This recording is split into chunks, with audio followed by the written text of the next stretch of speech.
Persian Empire believed in justice.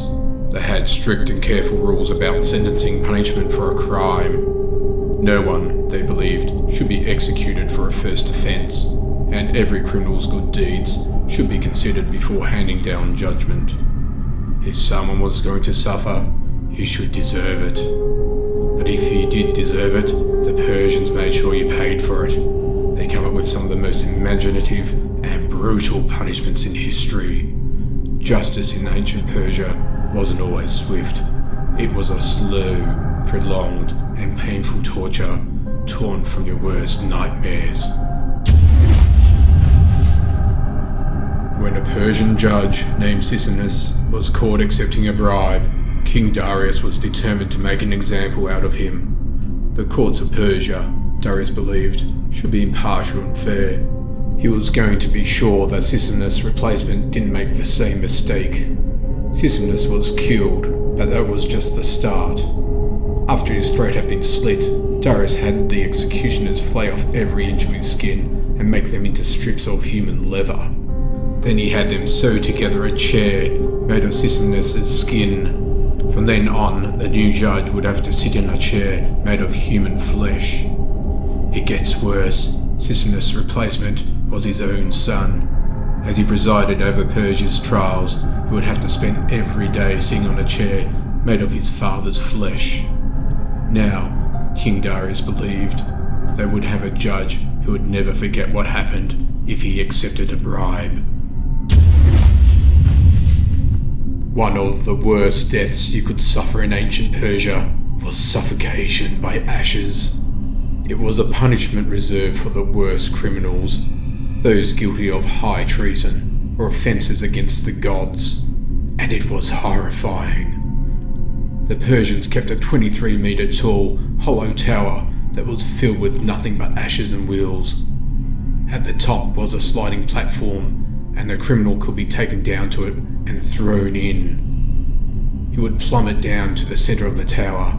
The fall would likely break a few bones, but the ashes would keep him alive long enough to suffer the slower, more brutal death they had planned. The executioners would turn the wheels. Men outside would put them into motion, swirling the ashes around to force them into the convict's nose and mouth. He would then inhale them, suffocating on burnt ashes until he died. When the Roman Emperor Valerian was captured by Persian soldiers, he met a horrible end. He died a death that might sound something like pulled out of the Game of Thrones. The real story, though, is much, much worse. Persian Emperor Shapur I kept Valerian as his personal slave.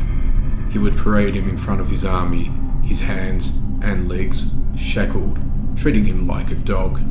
He humiliated him every way he could. Before mounting his horse, Shapur would make Valerian get down on his hands and knees so that he could use him as a human stool. When Shapur got bored of his toy, he killed him. He poured molten gold down Valerian's throat.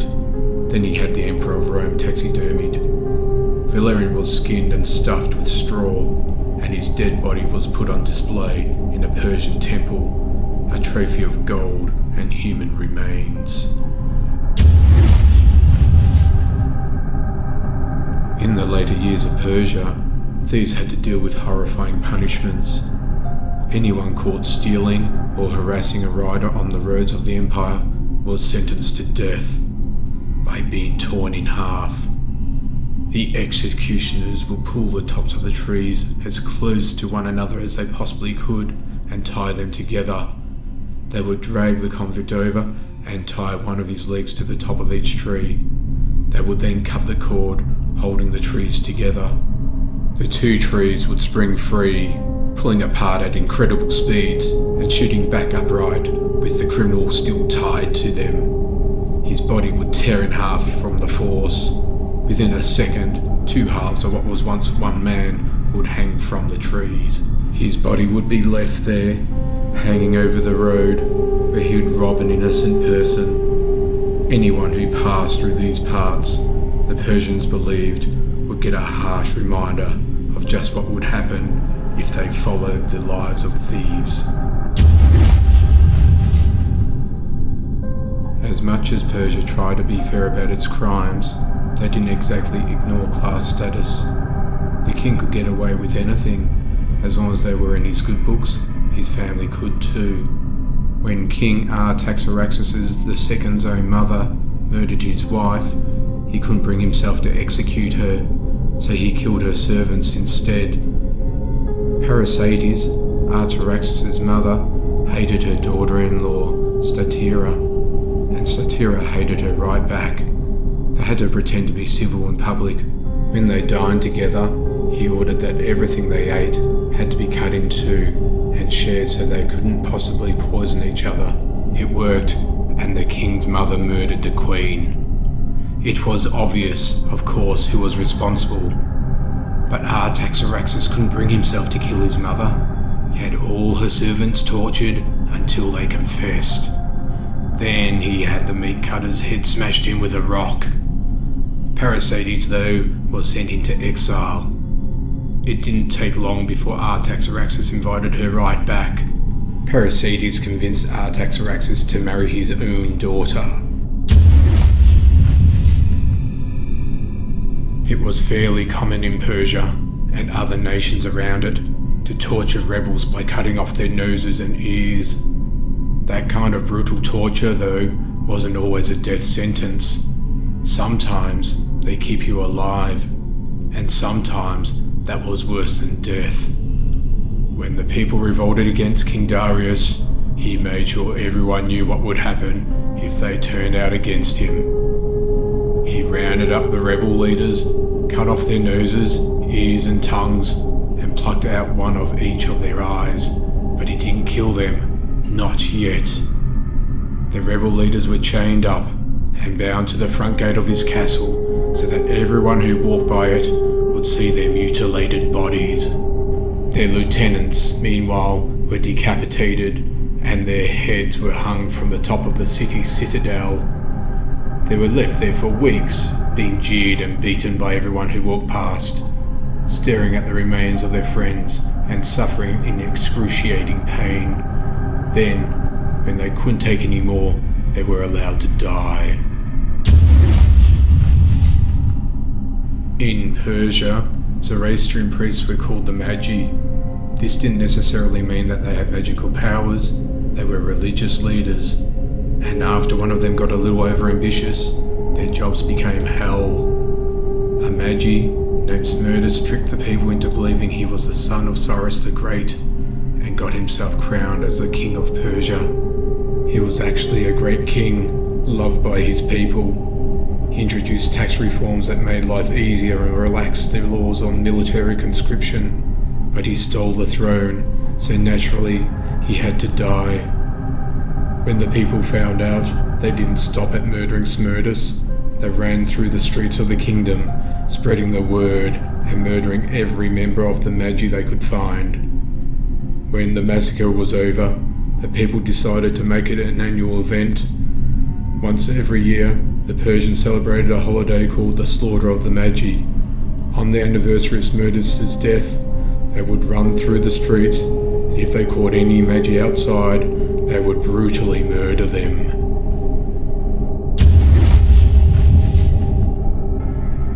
Scaphism is a torture that was reserved for people the king really hated. The victim would be stripped naked and put inside a hollowed out tree trunk or two boats, with his head, hands and feet sticking out and exposed to the sun. Then he'll be force-fed milk and honey until he had diarrhea and become literally buried in his own filth. The torturers would rub honey over the exposed parts of his body to lure over insects.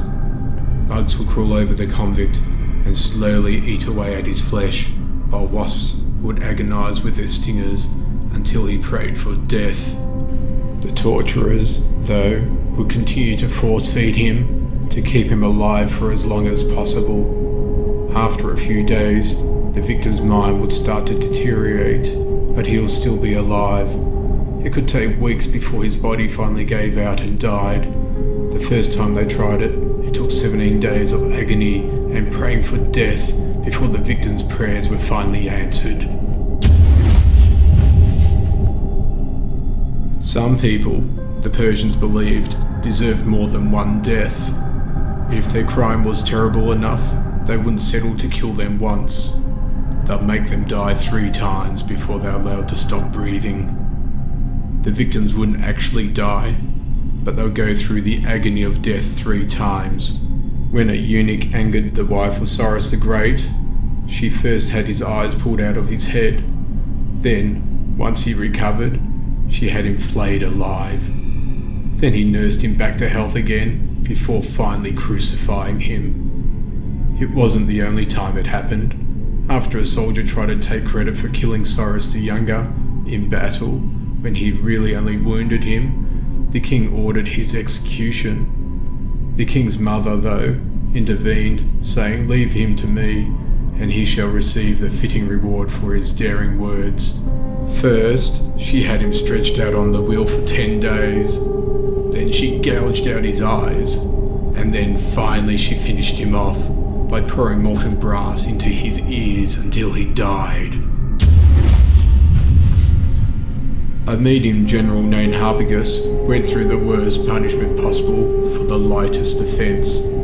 King Astyages had a dream that his grandson would overthrow him, so he ordered Harpagus to take the infant out into the wilderness and leave him to die. Harpagus instead gave the baby to a shepherd who raised the child as his own. It took 10 years for Astyages to find out he'd been disobeyed, but when he did, he was vicious. He cut Harpagus's son's throat, chopped him from limb to limb, roasted his flesh, and served him to Harpagus at a banquet. At first, Harpagus didn't know what he was eating, or even that his son was dead.